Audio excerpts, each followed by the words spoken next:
В това видео ще ви представим няколко изпитани домашни средства и полезни съвети, които ще ви помогнат да се справите успешно, ако имате чести болки, подуване на корема и хроничен запек. Има десетки причини, поради които може да получите болка в корема, неприятно подуване или нередовно храносмилане. Повечето от тях не са сериозни и симптомите преминават сравнително бързо. Всички сме се сблъсквали поне веднъж в живота си с подуване на корема и запек, което може да е доста неприятно и болезнено усещане.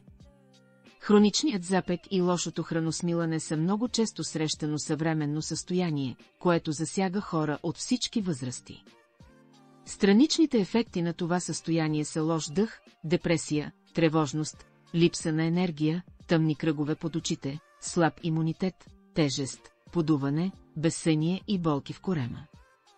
Смята се, че основните причини, водещи до подуване и запек, са неправилното хранене с силно преработени храни, дефицита на полезни мазнини и фибри, намаления прием на течности, липсата на физическа активност, слабост в мускулите на корема и хроничният стрес.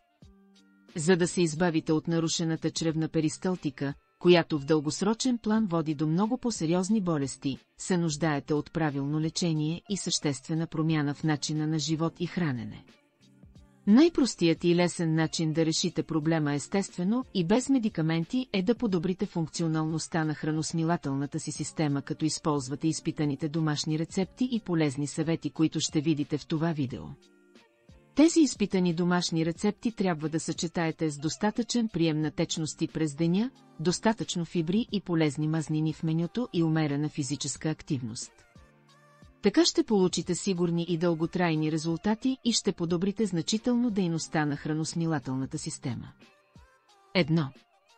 При хроничния запек има един незаменим помощник, известен от векове в народната медицина, и това е пчелният мед.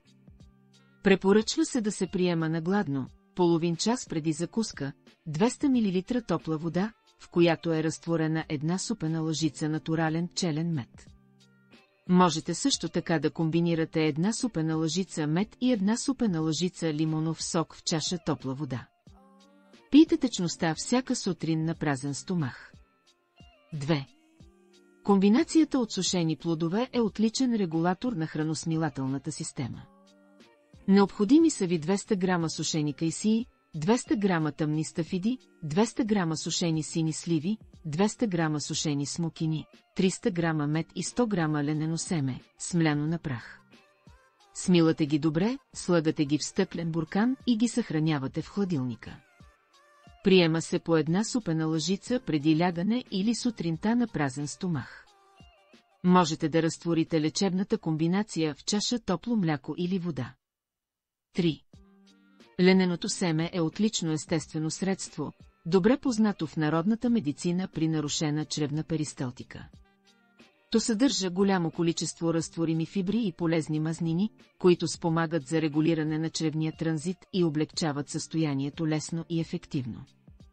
За да има положителен ефект, редовно трябва да се приема по една супена лъжица натрушено на прах ленено семе сутрин на гладно с чаша топло мляко. 4. Сладкото от рози също е изпитан природен лек при нарушено храносмилане и хроничен запек.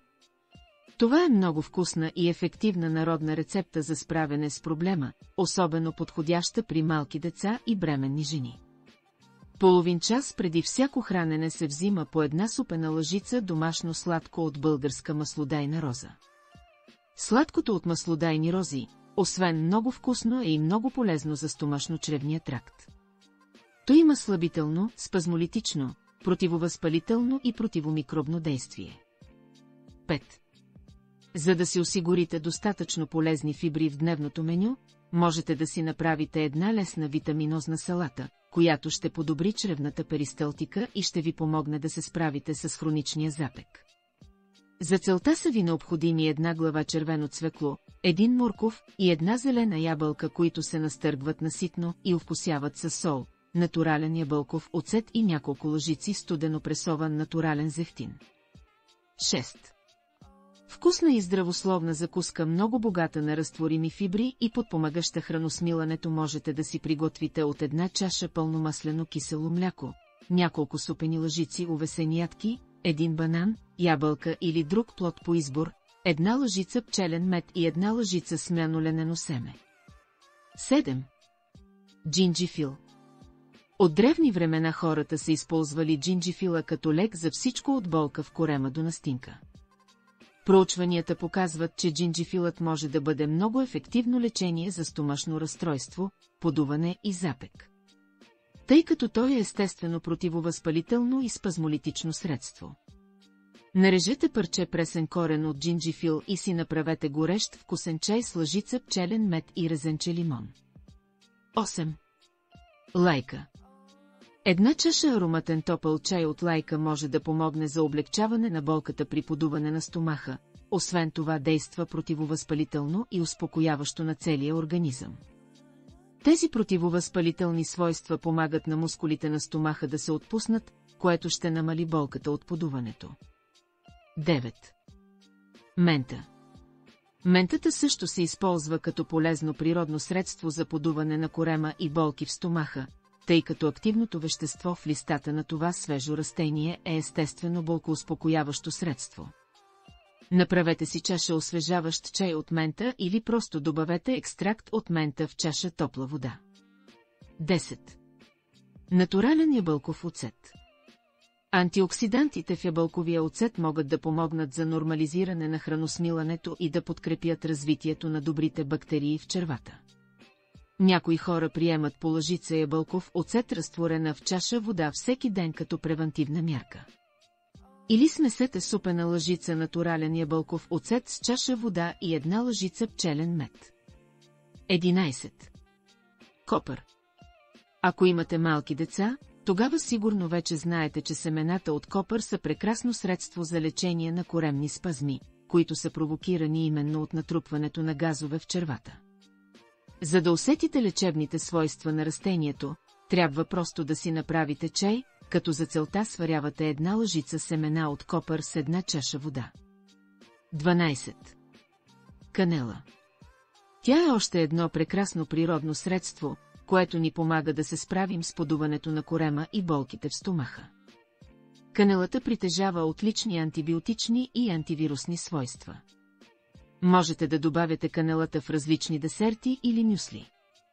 Също така можете да си направите и загряващ ароматен чай с канела, като за целта ще ви трябват 3 канелени пръчици и 2 чаши вода. Сварявате канелата с водата за 5 минути и прецеждате, добавяте лъжица пчелен мед. За да получите очаквания позитивен ефект от тези домашни рецепти, е необходимо да ги съчетаете с приемане на достатъчно течности през деня, достатъчно разтворими и неразтворими фибри и здравословни мазнини в менюто, както и с умерена физическа активност. Така ще получите сигурни и дълготрайни резултати и ще подобрите значително дейността на храносмилателната система. Ако това видео ви харесва, дайте му палец нагоре. Абонирайте се за канала, за да не пропуснете следващото ни полезно видео.